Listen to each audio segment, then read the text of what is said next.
ఈ పాట ఎందుకు రాశానో, ఈ పాట ఏం పాటో, ఇది ఎందుకు పాడాలో నాకైతే తెలియదు. ఈ పాట పాడుతుంటే మాత్రం ఈ నొప్పి లేనట్టుగా, నెమ్మదిగా ఉన్నట్టుగా అనిపించేది. అందుకొరకే ఆ కొండ దగ్గరికి వెళ్ళేవాడిని, అందుకొరకే పాట పాడేవాడిని. ఏదో కొద్దిగా మనిషి అంత నెమ్మది ఉన్నట్టుగా అనిపించేది. ఆ తర్వాత ఇందులో ఏమైనా తప్పులుంటే ఎతకాలని నేను చూస్తే నా తప్పులన్నీ చూపిస్తూ వచ్చింది.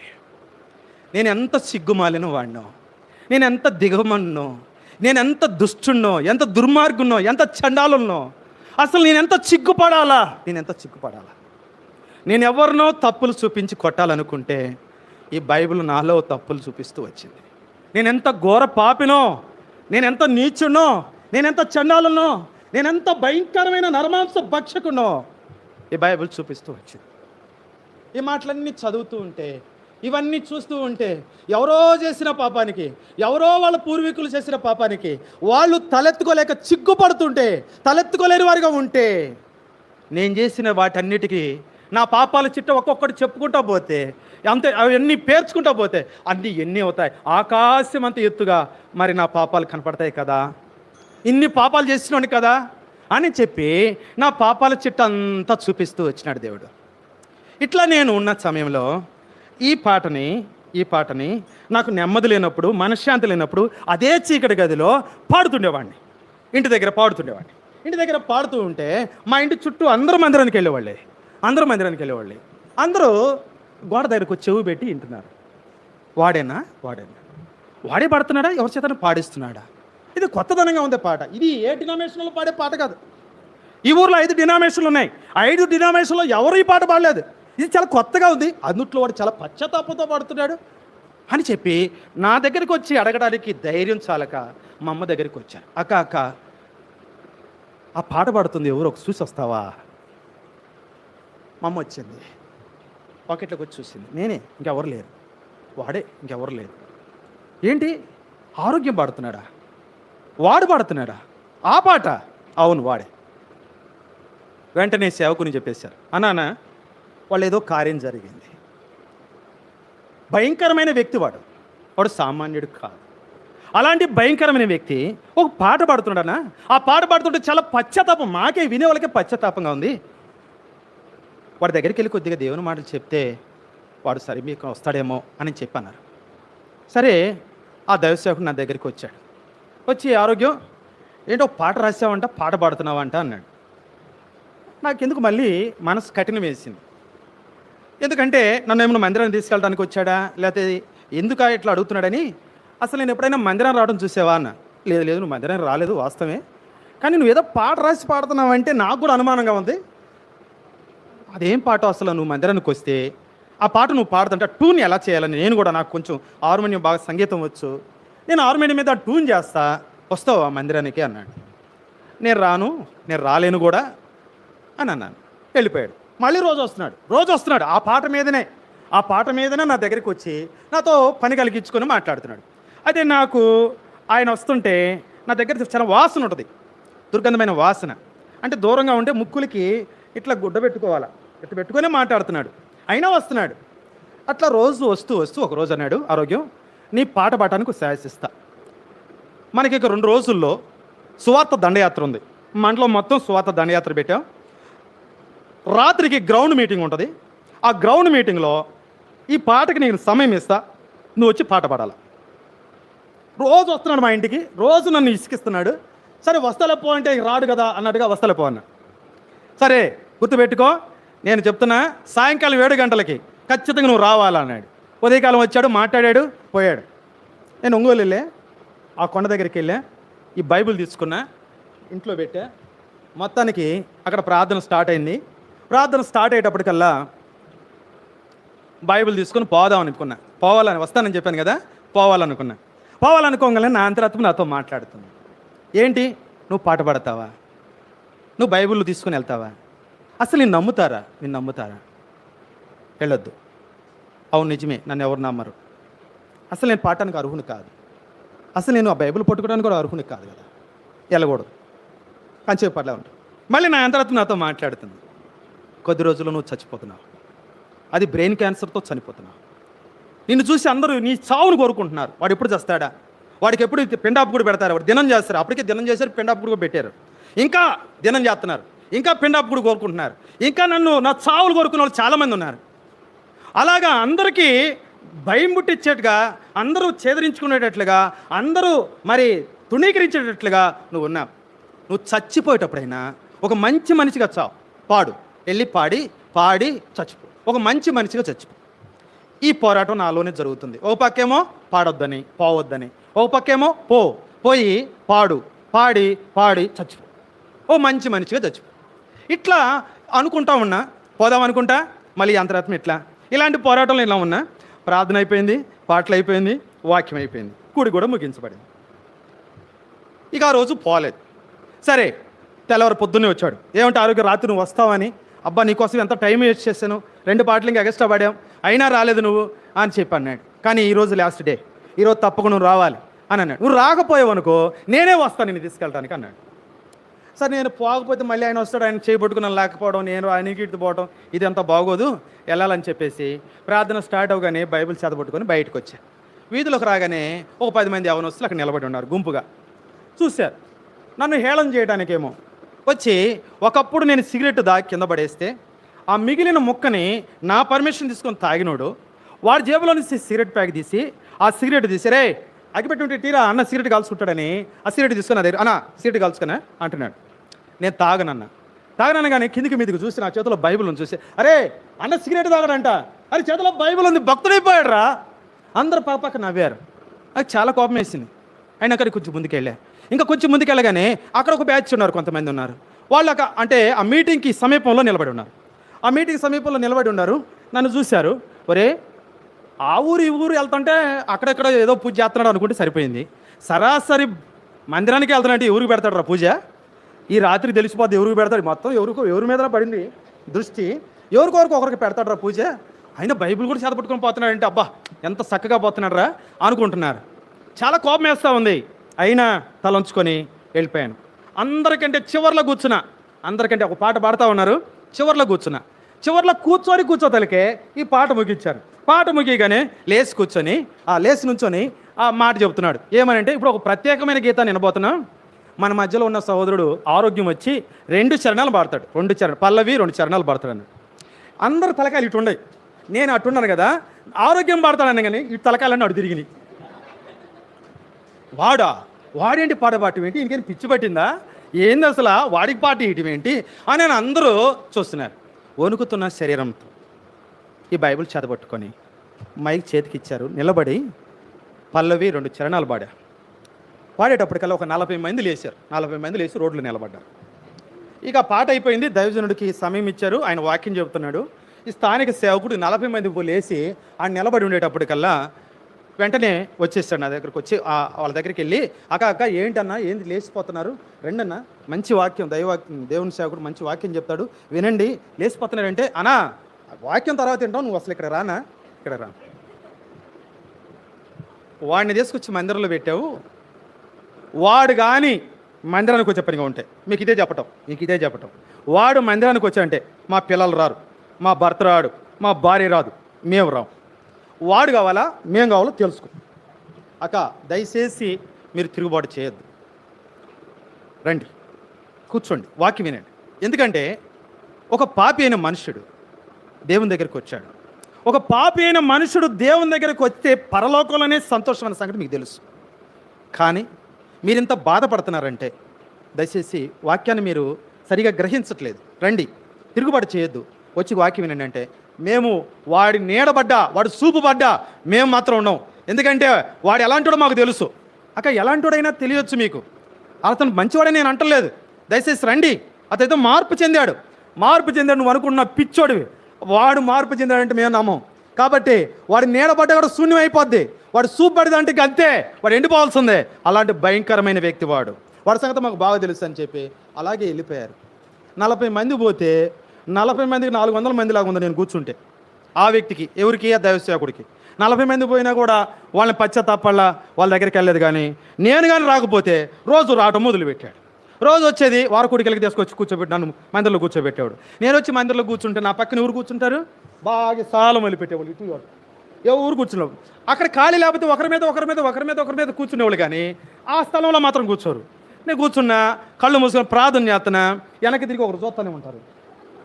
వీడు అనుకుంటే ఏం చేస్తున్నాడా అని. ఇట్లా ఉంది మందిరంలో సిచ్యువేషన్. ఇక నేను ఆ శక్తులని పిలిచి కూర్చోబెట్టి మాట్లాడాను. నేను ఇలాంటి బాధలో ఉన్నాను కదా, ఇలాంటి బలహీనతలో ఉన్నా, సాగు సిద్ధంగా ఉన్నా, మీరు చూస్తున్నారు కదా, మీరు ఎందుకు నాకు సహాయపడలేదు అంటే అది ఏం చెప్పినా అంటే, ఎవరినైనా ఏడిపిమ్మంటే ఏడిపించాం, ఎవరినైనా భయపెట్టమంటే భయపెట్టాం, ఎవరైనా బంధించి తీసుకురామంటే తీసుకొచ్చాం, తీసుకుపోమంటే తీసుకుపోయాం, అలాంటి భయంకరమైన భయోత్పాతాలు చేయమంటే చేశాం, కానీ ఎవరినైనా బాగు చేసినట్లుగా చూసావా అని చేయలేదు.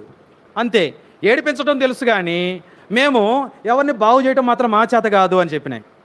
ఇంకా ఆ రోజు ఒక తీర్మానం చేసుకొని, నా దగ్గర ఉన్న గ్రంథాలు అప్పటికి దగ్గరగా ఒక 20,000 రూపాయలకి విలువ అయ్యేటి గ్రంథాలు నా దగ్గర ఉన్నాయి, మాంత్రిక గ్రంథాలు. ఇక అన్నీ మొత్తం సూట్ కేసుతో అన్నీ తీసుకెళ్ళి శ్మశానాన్ని తీసుకెళ్ళి తగలబెట్టేసి వాటి నుండి విడుదల పొందాను.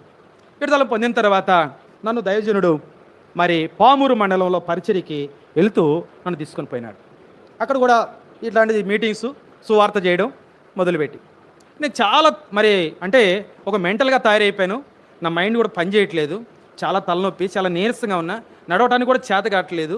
అలాంటి నన్ను పట్టుకొని మరి వాళ్ళతో పాటు అక్కడ ఉన్న యవనస్తులతో పాటు నన్ను కూడా తీసుకొని పోయిన తర్వాత అక్కడ పోయి అందరూ అక్కడ శుభ్రంగా మొక్కలు కడుక్కున్న తర్వాత టిఫిన్ పెట్టారు. ఈ సువార్తకి వెళ్ళాలా అన్నారు. సువార్తకి వెళ్తుంటే ఆ దైవజనుడు నాకు చెప్పాడు, ప్రార్థన చేసి, దేవుడు సహాయపడతాడే నీకు, నువ్వు ఏం చేయొద్దు, బరువు ఏం పట్టుకోవద్దు, ఈ సైకిల్కి మైక్ కట్టాము, ఇది నడిపించుకుంటా పో, వాళ్ళు ఏ ఊరు పోమంటే ఆ ఊరికి నెట్టుకుంటా పో, అంతే, ఇంకేం పని చేయొద్దు అన్నాడు. సరే, ఆ సైకిల్ నేను హ్యాండిల్కి మైక్ కట్టారు, ఆ మైక్ దగ్గరలో నేనున్నా, వెనకాల వాళ్ళు సువార్త పాటలు పాడుకుంటా సువార్త చెబుతా వస్తున్నారు. కంబాలదిన్నె గ్రామం, పామూరు మండలం కంబాలదిన్నె గ్రామం బేతనీయ ప్రార్థనా మందిరంలో స్పెషల్ మీటింగ్స్. అక్కడి నుంచి మేము కర్లవడపాలెం వెళ్ళాం, కట్టకిందపల్లి వెళ్ళాం, ఆ 2 గ్రామాల్లో సువార్త చేసాం. అక్కడి నుంచి రొంపిదొడ్డ అనే గ్రామానికి వచ్చాం, అది నెల్లూరు జిల్లా. ఆ రొంపిదొడ్ల గ్రామానికి వెళ్ళగానే అక్కడ ఒక బస్సు వచ్చి ఆగింది సెంటర్లో. ఇక మేము స్టార్ట్ చేయాలి సువార్త. ఆ బస్సులో 2 వృద్ధులు, చాలా వృద్ధాప్యం, అంటే మౌత్ చేత పట్టుకుంటే చెయ్యి అట్లా వణుకుతుంది చెయ్యి. 2 దిగారు, వై అబ్రహాం, బి అబ్రహాం, 2 దిగారు. దిగి ఆ వై అబ్రహాం గారికి ఒక సెంటర్లో వాక్యం చెప్పనిచ్చారు మైక్. ఆయన ప్రకటన గ్రంథం 21వ అధ్యాయం 8వ వచనం చదువుకుందాం అన్నాడు. బైబిల్ తెరిచి ప్రకటన గ్రంథం 21వ అధ్యాయం 8వ వచనం చదువుకుందాం అన్నాడు. 8వ వచనం చదువుతూ ఉంటే అక్కడ కనపడింది ఏంటంటే నా పేరు వచ్చింది. అక్కడ నేను ఇక్కడ మైక్ పట్టుకొని ఉన్నా, వాళ్ళేమో వెనకాల ఉన్నారు. ఇక్కడ ప్రకటన గ్రంథం 21వ అధ్యాయం 8వ వచనం చదువుతూ ఉంటే ఒక జాబితా ఉంది. ఆ జాబితా, ఆ లిస్ట్లో నా పేరు వచ్చింది. నా పేరంటే చదవండి, పిరికివారును, అవిశ్వాసులను, అసహ్యులను, నరహంతకులను, వ్యభిచారులను, మాంత్రికులను, విగ్రహారాధికులు. మాంత్రికులు అనగానే అరే ఇప్పుడే దిగాడు కదా బస్సులో, ఈయనకి ఎవరు చెప్పారా నేను మంత్రగాడిని అని, ఈయన నా గురించే చెబుతాడు ఈ ఊరిలో కూడా అని నేను ఈయన వైపు చూస్తున్నా, ఆయన నా వైపు చూడట్లా. ఆయన ఇష్టం వచ్చినట్లుగా ఇక ఎందుకు బైబిల్లో సువార్త చెప్పడం మొదలుపెట్టాడు. ఈ సువార్త రొంపిదొడ్ల ప్రాంతంలో ఉన్నట్టు వాళ్ళకి మాత్రం కాదు, ఇది నాకని స్పష్టంగా అర్థమైంది. ఎందుకంటే వీళ్ళంతా ఎక్కడుంటారు? ఈ జాబితాలో కొంతమంది ఉన్నారయ్యా. ఓ అమ్మ బాబు, ఇదిగో నేను చదువుతున్న ఈ జాబితాలో కొన్ని పేర్లు వచ్చినాయి. ఈ పేర్లకు సంబంధించిన జీవితం నీ జీవితం అయితే, ఈ పేర్లకు సంబంధించిన బ్రతుకు నీ బ్రతుకు అయితే, ఈ పేర్లకు సంబంధించిన వ్యక్తివి నువ్వైతే, నువ్వు ఎవరైనా కావచ్చు, ధనికుడు కావచ్చు, దరిద్రుడు కావచ్చు, పేదవాడు కావచ్చు, నల్లనోడు కావచ్చు, తెల్లనోడు కావచ్చు, నువ్వు ఎవరైనా కావచ్చు, నువ్వు ఏ స్థితిలో అయినా ఉండవచ్చు. నువ్వు చచ్చిపోతే ఎక్కడికి వెళ్తావు? ఇదిగో పరిస్థితి గ్రంథం బైబిల్ చెబుతూ ఉంది, ఈ చచ్చిపోతే వీళ్ళందరూ వెళ్తారు అగ్ని గంధకములతో మండుగుండంలో పాలు పొందుదురు. ఇది 2వ మరణం. ఓ ప్రియ సోదరుడా, ఇది వేదనకరమైన స్థలం, ఇది భయంకరమైన స్థలం. ఇక్కడ పళ్ళు కొరుకుట, యుగాలు ఏడ్చుట, అగ్ని ఆనదు, పురుగు చావదు. ఇలాంటి భయంకరమైన యాతనకరమైన స్థలానికి వెళ్ళకపోవడమే ప్రేమ కలిగిన దేవుడు మీ గ్రామానికి, మీ ప్రాంతానికి, అయ్యా బాబు మాలాంటి వారిని తీసుకొని వచ్చాడు. ఎందుకంటే మా బ్రతుకులు మార్చినాడు, మా జీవితాలు మార్చినాడు, మాకు పాప క్షమాపణ ఇచ్చినాడు, మాకు గొప్ప రక్షణ ఇచ్చినాడు, గొప్ప ఆనందం ఉంది, గొప్ప సంతోషం ఉంది. ఇప్పుడు ప్రభు వస్తే ఇప్పుడు వెళ్తాను ప్రభుని ఎదుర్కోవడానికి. మరి మాకు శుభ నిరీక్షణ మాకుంది. ఇలాంటి నిరీక్షణ మీకుందా? నువ్వు ఎవరైనా సరే, ఓ బాబు మేము ఈ స్థలాన్ని విడిచిపెట్టిపోతున్నాం, నువ్వు ఉన్న స్థలంలోనే, ఉన్న పాటలోనే, ఏ స్థలంలో ఉన్నావో ఆ స్థలంలోనే. ఇది భక్తి, ఏదో ఇది ఆచారం కాదు, ఇది భక్తి కాదు, ఇది మార్గం. మనసు మార్చుకుంటావా? జీవితం మార్చుకుంటావా? పాపలను ఒప్పుకుంటావా? నీ పాపాలు ఒప్పుకుంటావా? ప్రభు నీ పాపాలు క్షమిస్తాడు. నీ పాపాలు క్షమించడం కొరకై ఆయన కలవరి శిలువలో బలియజ్ఞ పశువుగా వధించబడ్డాడు. ఈ రకంగా సువార్త చెబుతూ ఉంటే నా కళ్ళలో నుంచి నీళ్లు కారిపోతూ ఉన్నాయి. ఈ తప్పులన్నీ నేను చేశాను, వీటన్నిటికీ అర్హుని నేనే. ఇవన్నీ జీవితం అంతా ఇలాంటి బ్రతికే నాది. నేను చనిపోతే ఆరని మంటలు, తీరని వేదన, భయంకరమైన వేతనకరమైన స్థలానికి వెళ్ళాలా? అయితే దీనికి ఏంటి? మరి ఇలాంటి పరిస్థితుల్లో తప్పించుకోవడానికి మార్గం ఏమైనా ఉందా? తప్పించుకోవడానికి మార్గం ఏముందంటే ఆ మార్గం కూడా వాళ్ళే చెప్పారు. ఉన్న చోటనే ఉన్న పాటనే, యేసు ప్రభువా నేను పాపిని, నా పాపాలు క్షమించు, నీ ప్రశస్తమైన రక్తంతో కడుగు అని చిన్న ప్రార్థన మనసులో ప్రార్థన చేసుకో. యేసు ప్రభు నీ పాపాలు క్షమిస్తాడంటే నడివీధిలో నేను నా పాపాలు ఒప్పుకున్నాను. ఆ నడివీధి ఊరు నడిబొడ్డు మీద నా పాపాలని నేను ఒప్పుకుంటూ వచ్చాను. ఆయన ఏమైతే చెబుతున్నాడో అన్నీ ఒప్పుకుంటూ వచ్చాను. కన్నీటితో నా పాపాలు ఒప్పుకున్నప్పుడు నాకు కొంచెం ఏదో నెమ్మది అనిపించింది. తిరిగి మేము మందిరానికి చేరుకున్నాం. అక్కడ మీటింగ్ జరుగుతూ ఉంది. ఆ మీటింగ్ అనంతరం అనౌన్స్మెంట్ చేస్తున్నారు. ఇప్పుడు కొన్ని గ్రామాల సువార్త అయిపోయింది, మీటింగ్ అయిపోయింది. మీటింగ్ అనంతరం భోజనాలు ఉన్నాయి. ఆ తర్వాత 3 గంటలకి సువార్త ఉంటుంది. 6 గంటలకు వస్తారు. 6 గంటలకి మీకు మరి టీ ఇస్తారు. ఆ తర్వాత 7 గంటలకి మళ్ళీ జనరల్ మీటింగ్ ఉంటుంది. అయితే రేపు మళ్ళీ 2 గ్రామాల సువార్త ఉంటుంది. రేపు 4 గంటలకి బాప్తిస్తాలు ఉంటాయి 6గురికి అన్నాడు. 6 బాప్తిస్తాలు ఉంటాయంటే నేను కూడా అనుకున్నాను, ఇక నేను తీర్మానం చేసుకున్నాను, మరి కొంచెం నెమ్మది వచ్చింది. ఇంకా కొద్ది సమయం పాటులో నేను చనిపోతాను, ఈరోజు చనిపోతాను, రేపు చనిపోతాను తెలియదు. ఇలా చనిపోయే ముందుగా నేను కూడా బాప్తిసం తీసుకోవాలా అన్న ఉద్దేశం తెలియ, అన్న నా పేరు కూడా రాసుకున్నా, నేను కూడా బాప్తిసం తీసుకుంటాను అన్న. నువ్వు ఎక్కడి నుంచి వచ్చావన్నాడు. నేను నాగులపల్లిపాడు నుంచి వచ్చానన్నా. మీ సేవకులు ఎవరంటే జోసఫ్ అని అన్న. నేను జోసఫ్, మరి ఈ అబ్బాయి ఏంటో బాప్తిసం తీసుకోవాలంటే అన్న ఇప్పుడే కొత్తగా మందిరానికి వస్తున్నాడు అన్నాడు. కొత్తగా వస్తున్నావంట, కొన్ని రోజులైనాక నీకు ఈ మందిరంలోనే బాప్తిసం ఇస్తారు అని అన్నాడు. నేను కొంచెం ముందుకేసి ఒక అడుగు, ఒకవేళ ఈ రాత్రి చచ్చిపోతాను అనుకో, ఈ రాత్రి చచ్చిపోతే వాళ్ళు తీయాలనుకున్నప్పుడు మళ్ళీ నన్ను వచ్చి లేపి తీస్తారా అన్నట్టుగా అడిగొద్దాం అని వెనకొచ్చి అన్న, ఒకవేళ నేను చచ్చిపోతే మీరు తీయాలనుకున్నప్పుడు లేపి నాకు బాప్తిసం ఇస్తారా అన్న. చచ్చిన వాళ్ళకి అసలు నేను ఎటకన పడతాను నీ కళ్ళకని అన్నాడు. అంటే కోపం ఏమైనా తెప్పించానేమోనని కొంచెం వెళ్ళిన తర్వాత చచ్చిన వాళ్ళకి ఏమేవారు, బతికిన వాళ్ళకే ఇస్తారు, కాకపోతే కొద్ది రోజులు అయినాక ఇస్తారు అని అన్నాడు. సరే ఆయన ఏదో కోపగించుకున్నాడు కదా అని చెప్పి నేను వెళ్ళి అక్కడ బయటికి వెళ్ళిపోయాను. సో వార్త కూడా వెళ్ళలేకపోయాను. నేను ఇక్కడ మందిరం దగ్గర కూర్చున్నాను. బాగా తలనొప్పి వస్తుంది, నొప్పి బాగుంది. ఆ రాత్రి మీటింగ్లో కూర్చున్నాను. నాకు నెమ్మది లేదు, సంతోషం లేదు, తల బాగా నొప్పి వచ్చేసింది. నేను ఎప్పుడు చచ్చిపోతానని భయం వేస్తూ ఉంది. అయితే రాత్రి నిద్రే లేదు, ఎప్పుడెప్పుడు తెల్లారిద్ది అనుకున్నాను. 4 గంటలు కాగానే అందరిని లేపారు. మళ్ళీ అందరు లేపి ఆ కుటుంబ ప్రార్థనకి రండి అన్నారు. కుటుంబ ప్రార్థనకి అందరు కూడుకున్నారు. ఓ దైవజనుడు ప్రార్థన చేశాడు, ఓ పాట పాడి కొంత వాక్యం చెప్పిన తర్వాత కూడిక ముగించబడింది. మళ్ళీ ప్రకటనలు మొదలుపెట్టారు. ఇప్పుడు టీ ఇస్తారు. టీ దాగి 2 గ్రామాల సువార్త ఉంది. సువార్త అయిపోయినాక 7 బాప్తిస్తాలు ఉన్నాయి. 7 బాప్తిస్తాల కొరకై మరి 10 గంటలకి మనం మీటింగ్ కలిగి ఉంటాం. మీటింగ్ అనంతరం బాప్తిస్తాలు ఉంటాయని చెప్పారు. 7 పేర్లు చెప్తాను వినండి, వారి కొరకు ప్రార్థన చేయండి అన్నారు. 7 పేర్లు, 7వ పేరు నాది. 4 బ్రదర్స్, 3 సిస్టర్స్. 1992వ సంవత్సరం 2వ నెల 28వ తారీఖు శనివారం 4:30 నేను బాప్తిస్మలో సాక్ష్యం ఇచ్చాను. నేను అనుకున్నాను ఈ రోజు నేను చచ్చిపోయేది ఖాయం. నన్ను నీళ్ళల్లో ముంచుతారు, ఊపిరాడగా చచ్చిపోతాను. చచ్చిపోయినాక ఒక నిరీక్షణ ఉంది, ఎందుకంటే ఆ అగ్ని గంధకాలతో మండుగుండం నుంచి తప్పిస్తాడు నన్ను. నేను ఉంటే యేసుప్రభు దగ్గర ఉంటాను, ఉంటే భూలోకంలో ఉంటాను. ఈ 2 స్థానాలు నాయి అని అనుకుంటా ఉన్నాను.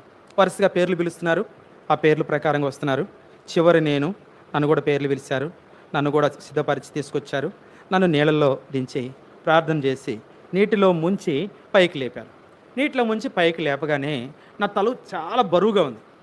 బరుగుంటే ఇక నేను చనిపోతాను అనుకున్నా. ముక్కు అట్లా నీళ్ళలో మునిగి బయటికి లేవగానే చాలా తేలిగ్గా ఉంది. అంటే నా తల నా మీద ఉన్నట్టుగా అనిపించాల, అంత తేలిక ఉందన్నమాట. అరే ఇంత బరువు ఉంది కదా, తల ఏమైనా ఊడిపోయింది అన్నట్టుగా చేయి పెడితే తల ఉంది, కానీ చాలా తేలిగ్గా ఉంది. సరే బయట తీసుకొచ్చారు, బట్టలు అవి మార్చుకున్నాం, మందిరం దగ్గరికి వచ్చాం. మళ్ళీ కొంత వాక్యం చెప్పారు హస్త నిక్షేపణ కొరకై. మరి దైవజనుల దగ్గరికి వచ్చి వరుసగా అందరికీ హస్త నిక్షేపణ ప్రార్థనలు చేస్తున్నారు. నా చేతులు కూడా ఒక వాగ్దానం పెట్టారు. మరి నా తల మీద చేతులుంచి ప్రార్థన చేస్తున్నారు. నీకు విరోధంగా రూపించబడిన ఏ ఆయుధము వర్ధిల్లదు అనేటి బాప్తిస్మ వాగ్దానం నా చేతిలో ఉంచారు. నా తల మీద చేతుల నుంచి ప్రార్థన చేశారు. ఆ రాత్రి జనరల్ మీటింగ్లో కూర్చుంటే నాకు నొప్పే లేదు, చాలా నెమ్మదిగా ఉన్నా, చాలా బాగుంది. పాటలు పాడుతుంటే ఇంకా ఒక పాట పాడితే బాగా అనిపిస్తుంది, వాక్యం ఏంటంటే ఇంకా కొంచెం చెప్తే బాగుంది అనిపిస్తుంది. ఆ రోజు శనివారం అయిపోయింది. ఆదివారం అక్కడే ఉన్నా, అక్కడ ఆరాధించా, ప్రభుబల్లో పాల్పంపులు పొందాను. ఆ తర్వాత సోమవారం కూడా అక్కడే ఉన్నా, మంగళవారం కూడా అక్కడే ఉన్నా. మంగళవారానికి కూడా ఇక నాకేమీ నొప్పి లేదు, సీము రావట్లేదు, వాసన లేదు, ఇక ఎలాంటిది లేదు. నేను టాబ్లెట్లు కూడా వాడలేదు. నా పక్కనే మా ఊరిని చూసిన సోదరుడితో చెబుతున్నా, అన్న నాకు డాక్టర్ రాంబాబు గారు బ్రెయిన్ క్యాన్సర్ అన్నాడు.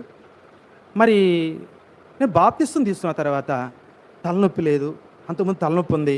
ముక్కుల్లో గుండా ఆ సీము రక్తంతో పాటు సన్నని దారాలు లాంటి పొడుగ్గా ఆ పురుగులు వచ్చాయి, ఆ గొల పెట్టుకుంటూ వచ్చాయన్నమాట. ముక్కుల్లో, అంగెట్లో, చెవుల్లో కూడా వచ్చాయి.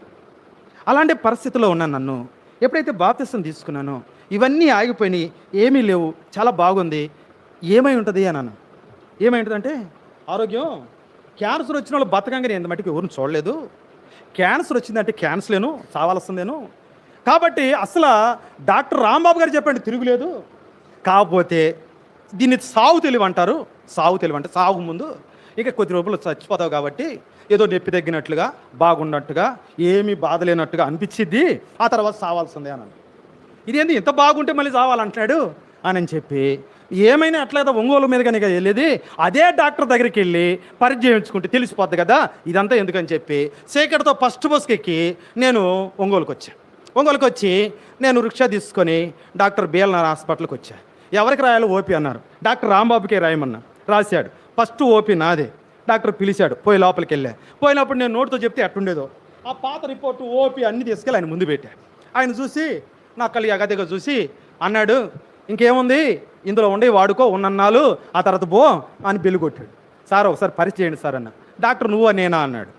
మీరే సార్ పరీక్ష చేయండి సార్ అంటే, నేను చెప్తున్నా కదా నీకేమి మందులేం లేవు, ఉన్నంతకాలం ఈ మందులు వాడుకో, ఆ తర్వాత పో, నీ వెనక చూడు ఎంతమంది ఉన్నారో, అభ్యంతరం ఉండకుండా వెళ్ళిపోమన్నాడు. ఏందబ్బా నన్ను పరీక్షించమంటే పరీక్షించట్లేదు అని అడుగు మీద కూర్చున్నా. ఏమన్నా కానీ లాస్ట్ నన్ను బతిలాడుకునైనా సరే మళ్ళీ పరీక్ష చేయించుకోవాలా అని చెప్పి అక్కడే కూర్చున్నా. 1 గంట అయింది, అందరూ అయిపోయారు, ఓపిలని అయిపోయినాయి. తలుపు తీసుకొని లోపలికి వెళ్ళి చూస్తున్నా. అరే నువ్వు పోలేదా అన్నాడు. పోలేదన్నా. లే రా లోపలికి అన్నాడు. వచ్చి నాకు టగటగటగా అన్ని టెస్టులు రాశాడు. పోయి అన్ని టెస్టులు చేసుకుని రిపోర్ట్ తీసుకురా అన్నాడు. రిపోర్ట్ వచ్చింది. రిపోర్ట్ వచ్చిన తర్వాత ఆరోగ్యాన్ని పిలువ అన్నాడు. బయట ఉన్న నన్ను పిలవడానికి వచ్చాడు.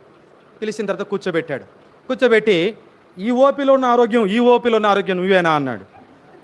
ఏం సార్ ఈ ఓపీ నాదే, ఈ ఓపీ నాదే అంటే ఈ పేరు కలిగిన వాళ్ళు మీ ఊర్లో ఎవరైనా ఉన్నారా అన్నాడు.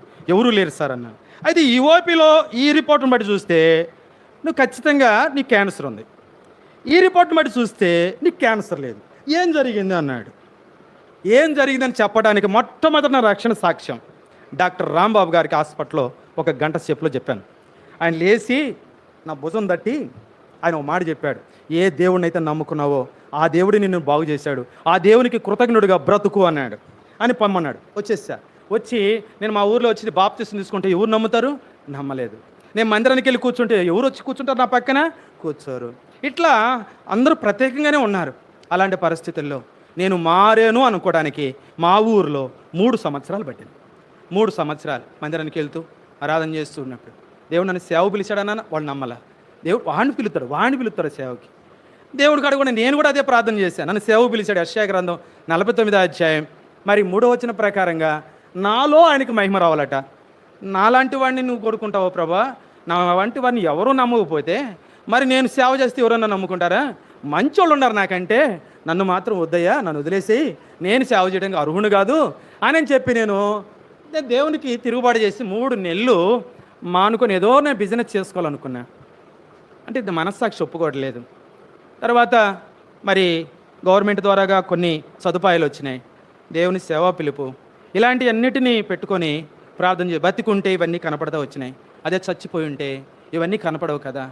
అలాగా అతని దగ్గర నేను క్షమాపణ కోరుకొని తిరిగి నేను సేవ సమర్పించుకొని నేను మందిరానికి వెళ్ళిపోయాను. 93వ సంవత్సరంలో నేను మందిరంలో సేవ తరబేదిలో సేవ సమర్పించుకొని వెళ్ళాను. 94 వరకు ఉన్నాను. 95 5వ నెల 25వ తారీఖు నన్ను పరిపూర్ణంగా సేవ పంపించారు. 96వ సంవత్సరం 9వ నెల 23వ తారీఖు సోమవారం నాకు పెళ్లి చేస్తూ వచ్చారు. వివాహమైంది. ఆ తర్వాత దేవుడు 3 బిడ్డలను ఇచ్చాడు. ఓ బాబు, 2 పాపలు. ఎప్పుడో 92వ సంవత్సరం నువ్వు బ్రతుకు అని డాక్టర్లు చెప్పారు. బ్రతుకుతాడు. ఎందుకు బ్రతుకుతాడంటే నాకు మహిమ కొరకు బ్రతుకుతాడు. నా మహిమ కొరకు బ్రతుకుతాడు. ఎవరు బ్రతుకుతాడంటే మాంత్రికుడు బ్రతుకుతాడు. ఎవరు బ్రతుకుతాడంటే ఒక నరమాంస భక్షకుడు బ్రతుకుతాడు. ఎవరు బ్రతుకుతాడంటే ఒక భయంకరమైన బ్రెయిన్ క్యాన్సర్ వచ్చి చావుకు సిద్ధమైనడు బ్రతుకుతాడు. ఎందుకు బ్రతుకుతాడంటే నా మహిమ కొరకు బ్రతుకుతాడు. అతనిలో నాకు మహిమ రావాలి. మహిమనంతా దొంగిలించిన వాడిని, దేవుని ప్రజల మీద తిరుగుబాటు చేసిన వాడిని, భయంకరమైనట్టుగా మోసగాడిని, టక్కరోడిని, బురుడీవాడిని, అనేక రకాలుగా హింసించినట్టు వాడిని, వేధించినట్టు వాడిని, అనేక రకాలుగా అవమానించినట్టు వాడిని, ఎంత సిగ్గుమాలిన వాడిని, నరమాంస భక్షకుణ్ణి, మాంత్రికుణ్ణి, ఇలాంటి వారిని ఎవరైనా ప్రేమిస్తారా? ఎవ్వరూ ప్రేమించకపోయినా ప్రేమ కలిగిన దేవుడు నన్ను ప్రేమిస్తూ వచ్చినాడు. నాతో మాట్లాడుతూ వచ్చినాడు. నా పాపాలు ఒప్పిస్తూ వచ్చినాడు. నా పాపాలు క్షమిస్తూ వచ్చినాడు. నన్ను పేరు పెట్టి పిలుస్తూ వచ్చినాడు.